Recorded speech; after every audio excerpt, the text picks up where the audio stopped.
Happy Cinco de Mayo, episode 33 of the BK Lounge, the biggest podcast in the world. Why am I so far away from the microphone? Holy shit. Am not Mexicano, but I don't really know what the holiday's for. May the 4th be with you also. I'm gonna celebrate it. And all right, so we might as well just talk about it. Cultural appropriation. Why does anyone care? What does it do other than show people that I call it cultural appreciation? Okay. Let's say someone from Vietnam. Okay. Now my background, other than being a fucking American, because I was born here, and my family's been here for over 100 years, 1907, if I'm correct. I read it in a book. What a classic dumbass line. I read it in a book when then, but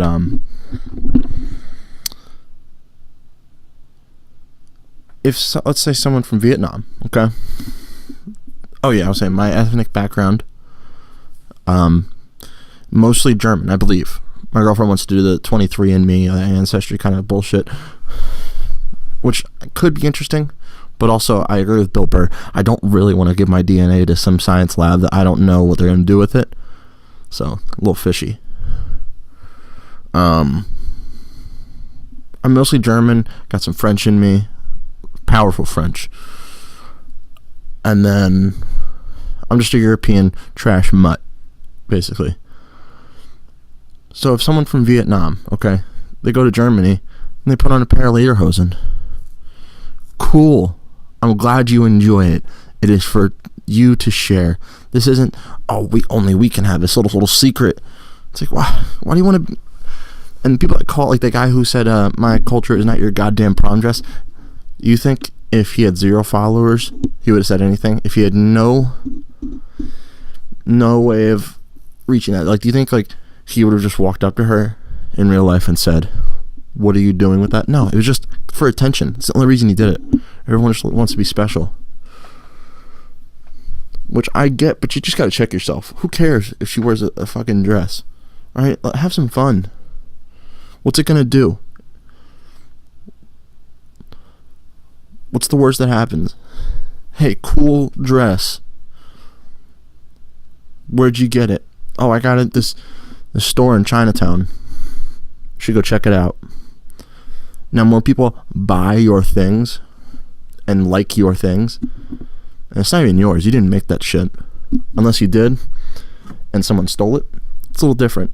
Or if someone takes it and defaces it, then I'm with you. If someone takes it and mocks it, then you kind of have a point. But like, I'm just talking about defacing it, like burns it, just spray paints it, that kind of shit.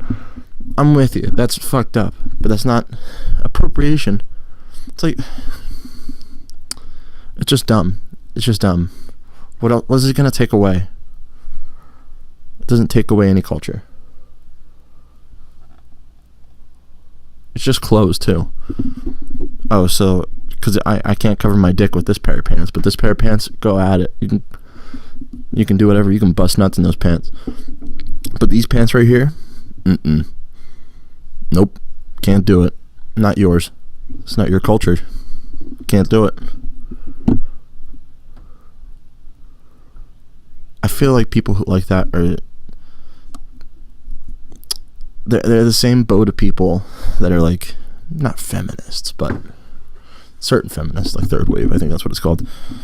But like certain like people who just play identities. It's like, why can't you just get to the truth and the bottom of it instead of worrying about what a person looks like? That's actually like, they're very big on like, you don't look this way, so you can't agree with us, or you can't be like us. And they go out, like Democrats love, I'm more of a middle leaning, but I have to tend to fall in conservative because of people being so outrageous on the left side. Not everybody, obviously. The squeaky wheel gets the oil, and you notice the crazy ones.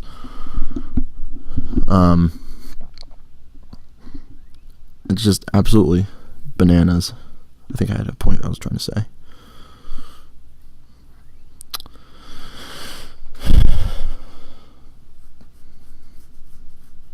It's not. I don't get people.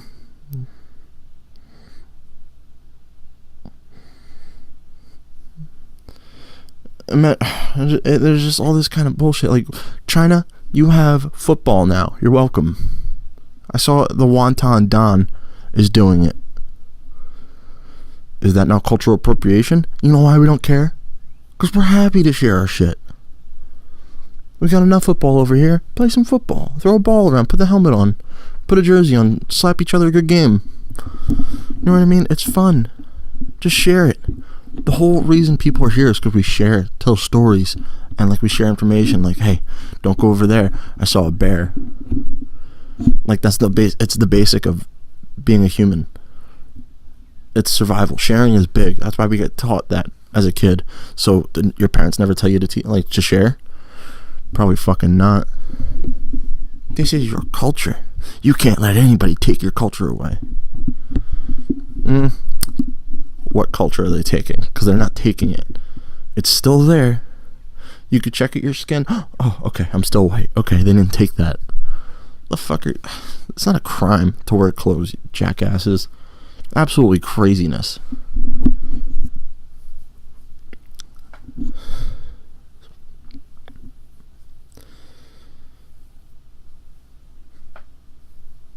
What if the Wright brothers, they make a plane and say, no, this is our culture. We're not sharing planes. We're just going to keep it all to ourselves. Yeah. Be a whole lot of flightless people out in the world.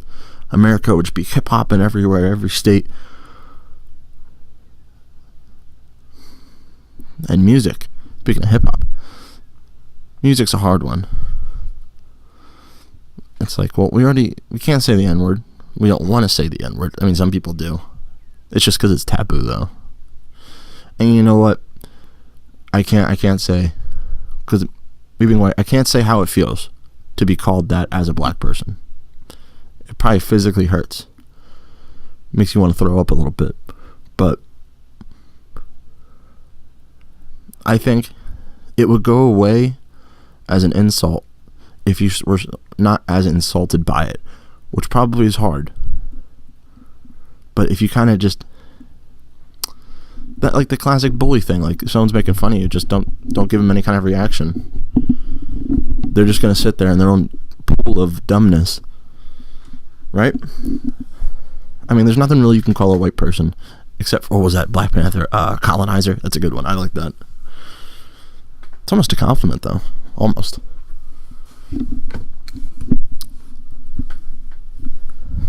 I don't know, just, if you don't react to it, it takes the power away from it. You guys still just use it to each other. That's cool. White people like it. It's fun. It sounds fun. I mean, I like to say it, but it sounds fun hearing it, because out of your guys' mouth, it's beautiful. It's a work of art. The pronunciation you guys have, perfecto. It's great. It sounds awesome, but out of a white person's mouth, it just sounds like a car accident. You can hear it. You can hear it getting loaded up like a gun, like right there. See, you even thought I was gonna, like, I sat on the edge of your seat. All right. The basis is it. Just don't be an asshole. Just share your fucking culture. All right. Don't, just relax. That's the point. That's my main point. All right. Let's look at some news. I'm sure something's going down.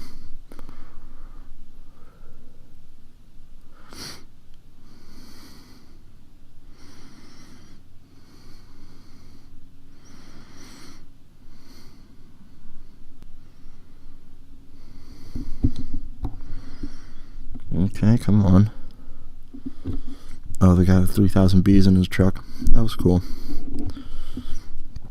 Oh. Investigation alleges that prominent neo-Nazi figure Ziegler is a Montreal man. What is this? What's going on? Is he actually a neo-Nazi?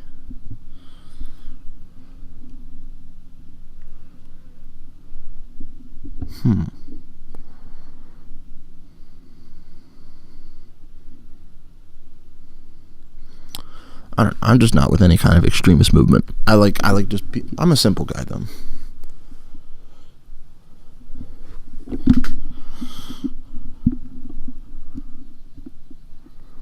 Germantown unveils massive statue of Karl Marx? What?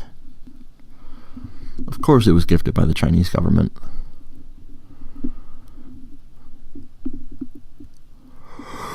Whatever.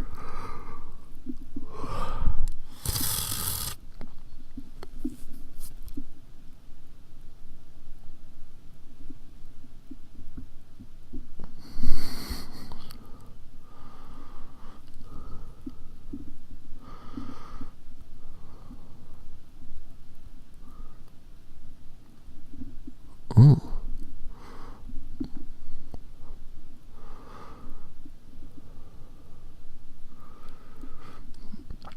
Come on, give me something.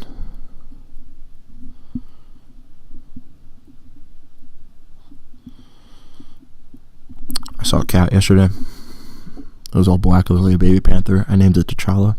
I tried to grab it, but they can hide and run. If cats are good at anything, it's running and hiding. Alright. Filmmaker dies after giraffe attack. Alright, what?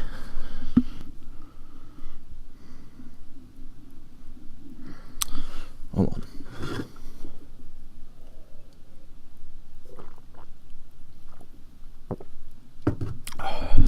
What's going on here? What's going on here is they're making the fucking frogs gay. Award-winning filmmaker Carlos C.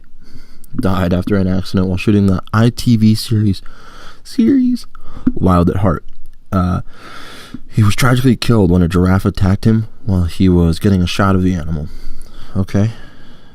Carlos had been working on a majority of the series about a British family who have set up a game lodge in South Africa while shooting a close-up of Gerald the giraffe's body and feet at the Glen Affric Country Lodge. Jesus, learn to fucking read. The animal became inquisitive and headbutted him, sending 16 feet in the air and causing massive head injuries. Really? After the attack, he was airlifted to Johannesburg's Mill Park Hospital. He died on Wednesday night from his injuries. The announcement of his death was made via a statement on the film crew agency Cala Crew's Facebook page. It is with a very sad heart that we have to announce the passing of Carlos, or I'll try his name, Carvalho? I'm just going to go Carvalho. I know it's not that, but one of our favorite DOPs. Was it director of pictures, I'm guessing? Carlos was filming a feature at Glen Affric, and I like Africa, that sounds kind of cool, and had a fatal run-in with a giraffe on set. He was flown to Mill Park Hospital, but succumbed to his injuries at 20:50 last night. What is that? So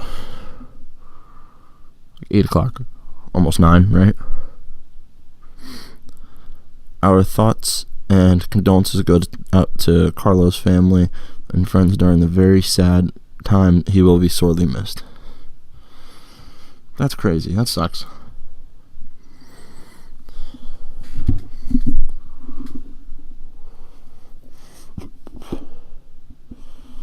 Uh-oh. Nichelle Nichols says mom needs help. What's wrong with her? Oh shit, short-term memory loss.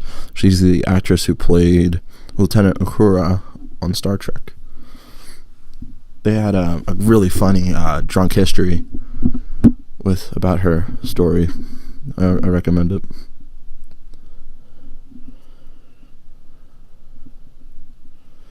Wow. That's insane. Veteran who killed Indian man in Kansas bar gets life in prison. Good. He looks like Danny Bonaducci.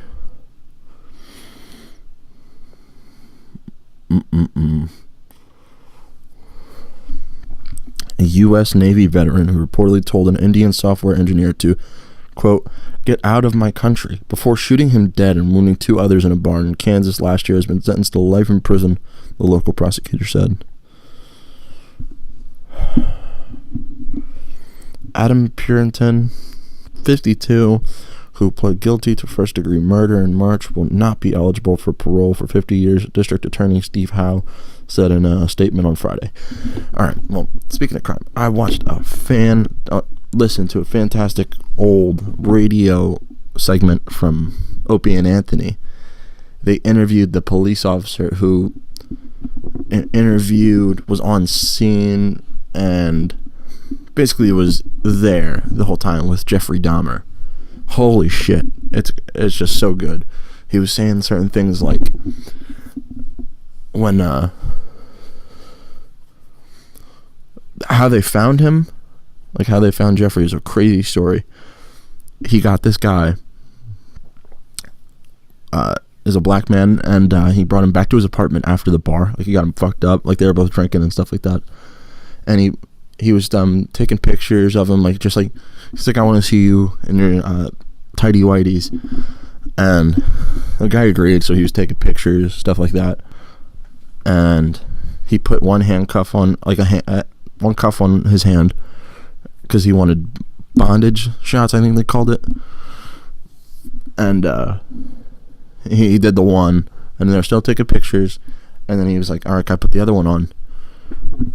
And then they said, like, something in him felt really weird, so he booked it, and he actually got out, and ran down the street and found some officers. The officers thought this guy ran from the cops, like he got away from them, so they were asking if anybody knew about him, and they said no. So they're like, all right, son, what's going on here? And they brought him back to the apartment because he actually didn't even want to press charges against Jeffrey Dahmer. He just wanted to get the key off. I mean, he was trying to get the handcuff off. So they went back and knocked on the door. Jeffrey opened the door, and apparently he was like fumbling around. Oh shit! I'm gonna pause real quick because I gotta save this so I don't lose anything. All right. So as I was saying, he was fumbling around with the key, like trying to find the key, but apparently there was never a key. Okay, you know why? Because every time he used those handcuffs, he would get them back by cutting off the person's hands. That's the only way he could get them back. How wild is that shit? Like how they discovered that he was killing people was, he was looking around. Like, everybody was looking around looking for the key, so he was probably like, I don't know, it's probably around here somewhere. And then cops, they sashayed their way on in, and they looked in the fridge. And if you guys don't know what was in that fridge, there was some condiments, of course, some A1 sauce, some ketchup, mustard, the good stuff, relish. But there was also heads, people's fucking skulls, their whole dome in there, some actual skulls, and then there was one in the fridge, one head in the fridge of a recent victim, and then frozen heads. That is some shit.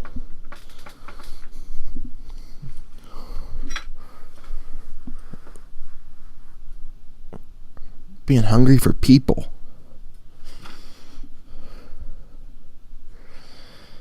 How big is this fucking fridge, too?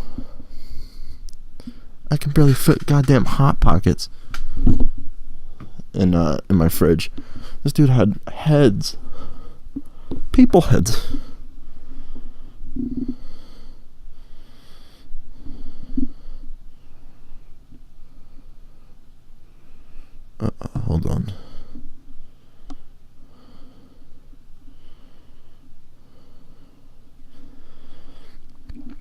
Oh no. You're getting some scary text from my girlfriend.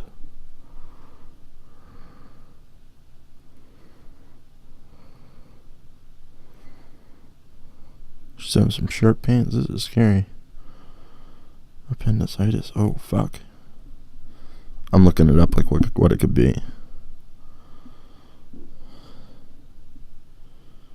Uh-oh.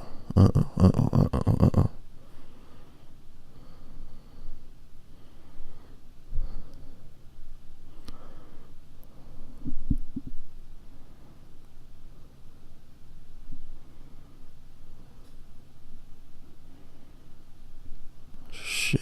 Oh boy.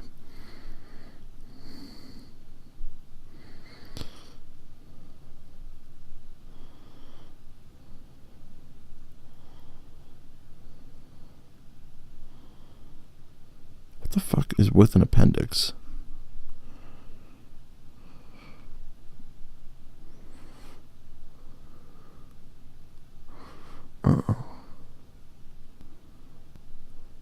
Oh no, it could also be fucking pregnancy. This is wild.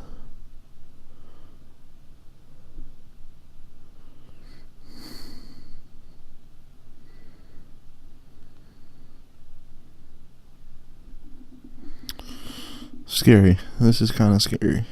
Alright, I don't know if I can finish this podcast. I was gonna do a really long one. But alright, well, I'll finish the Jeffrey Dahmer thing Tuesday. I think it's really interesting. Maybe I'll bring some other killers up.